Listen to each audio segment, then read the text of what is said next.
ayaan daro xafiiskaasi waa la gubay muu gubin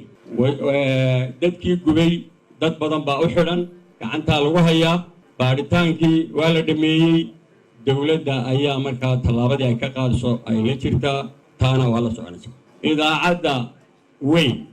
Soomaaliya waxaa jira war la qabaa xiisa male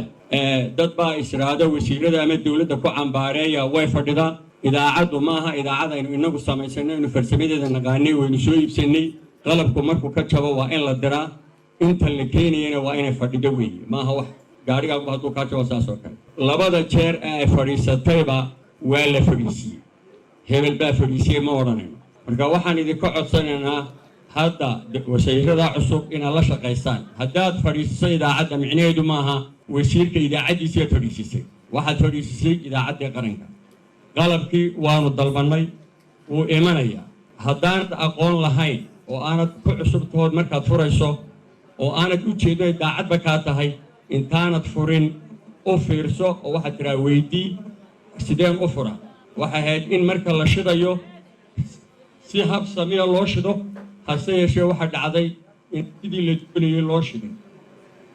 taana kamarooyinkii aanu ku xidhnay labadaba way caddeeyeen ciddii falalkaa ka dambaysay